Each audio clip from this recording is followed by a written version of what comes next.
గుర్రం కూడా కుక్కలాగానే ఎదిగి వ్యక్తిత్వాన్ని పొందుతుంది. తన యజమాని పట్ల అసమానమైన భక్తిని, అంకిత భావాన్ని ప్రదర్శించి గుర్రం యజమాని అవసరం మేరకు అద్భుతమైన ప్రయత్నం చేసిందని, ఆ ప్రయత్నం విజయవంతంగా పూర్తి కాగానే క్రింద పడి చచ్చిపోయిందని అప్పుడప్పుడు మనం వింటూ ఉంటాము. యుద్ధాలలో మరి గుర్రాలను ఉపయోగిస్తారు.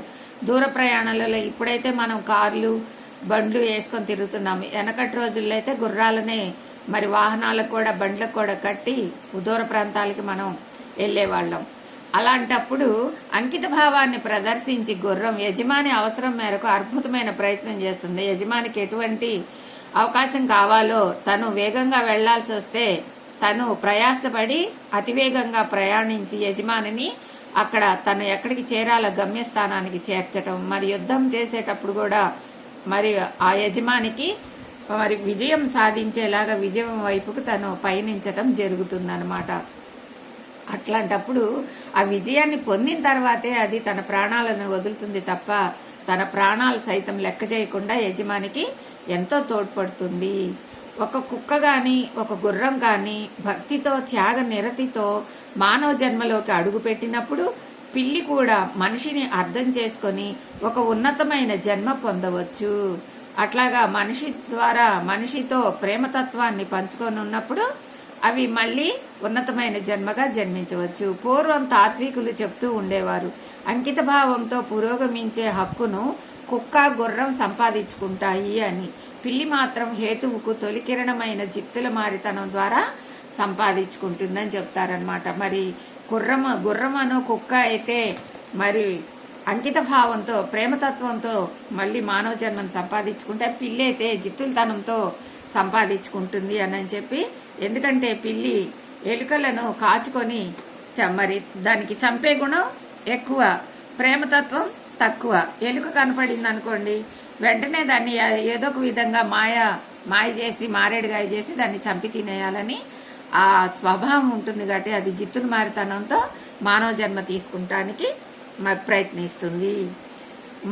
మనుషులకు సేవ చేయడానికి శిక్షణ పొందిన ఏనుగుల గురించి వింటున్నాం. మరి మనుషులకి సేవ చేయడానికి ఏనుగులు కూడా ఎంతో యుద్ధానికి కానీ మరి అన్నిటికి కూడా మానవులకి ఎంతో సేవ చేస్తూ ఉంటాయి. చక్కని జంతు ప్రదర్శనలో నివసించిన కోతులను చూస్తుంటాం. మరి కోతులైతే జూలోకి వెళ్తే మనకి జంతువులన్నిటిని కూడా మానవుడికి ఎలా సహకరిస్తున్నాయో, మనం వెళ్తే వాటిని చూడటానికి వెళ్తే మనతో ఎంత ప్రేమతత్వంగా ఉంటాయో మనం అందరం కూడా గమనించుకోవచ్చు.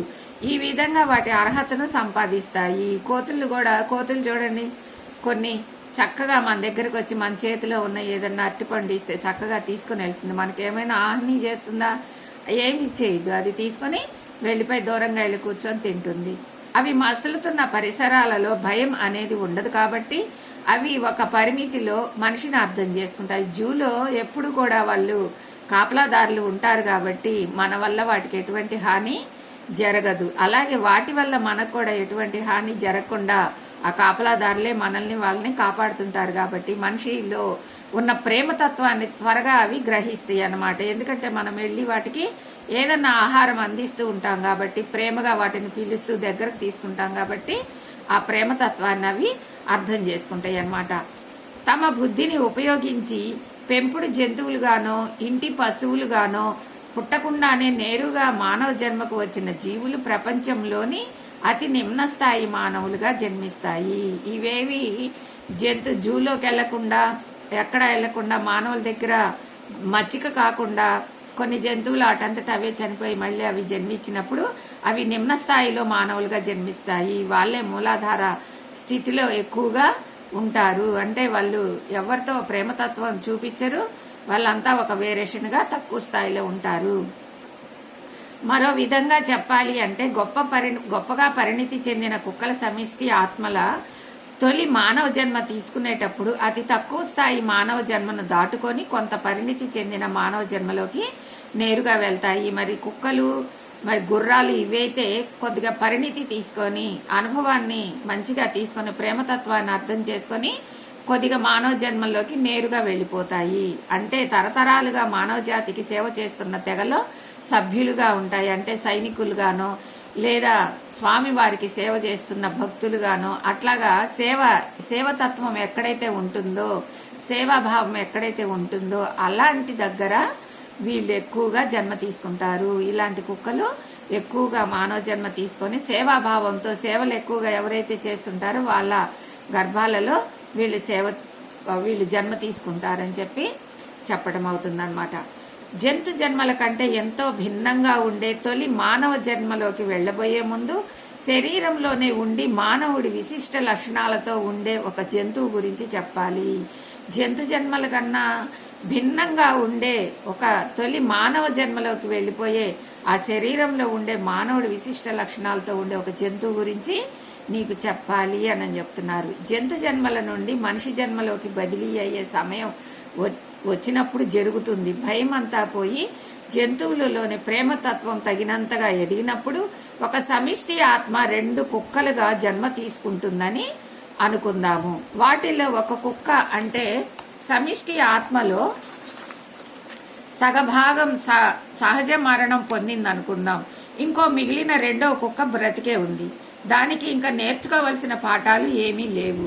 అది కుక్క రూపం విషయంలో తప్ప మిగిలిన అన్ని విధాలుగా మనిషిలాగా ప్రవర్తిస్తుంది. కుక్క కొంత జీవితం గడిచిపోయిన తర్వాత అచ్చం మనిషిలాగే ప్రవర్తిస్తూ ఉండటం, అటువంటి కుక్కను మీరు చూసే ఉంటారు. అచ్చం మనిషిలాగే అన్ని పనులు చేస్తుంది. చూడండి, మనం ఇంట్లో పెంచుకున్న కుక్కలు మనకి పాల ప్యాకెట్ బయట పాలవాడు పాల ప్యాకెట్ వేస్తే అది తీసుకొచ్చి మనకిస్తుంది.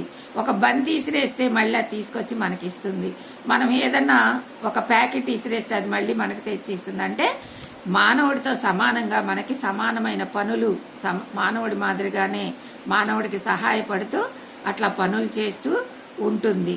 అవి 2 రకాలుగా, ఒకటి మానవుడికి దూరంగా ఉండే కుక్కలు, ఒకటి మానవుడి ప్రేమతత్వాన్ని తీసుకొని దగ్గరగా ఉండి మానవుడికి సహాయం చేసి పనులన్నీ చేసే కుక్కలు 2 రకాలు ఉంటాయని మనం ఈరోజు స్వాధ్యాయంలో తెలుసుకున్నాం ఫ్రెండ్స్. ఈరోజు స్వాధ్యాయం మీది. Thank you friends. Thank you.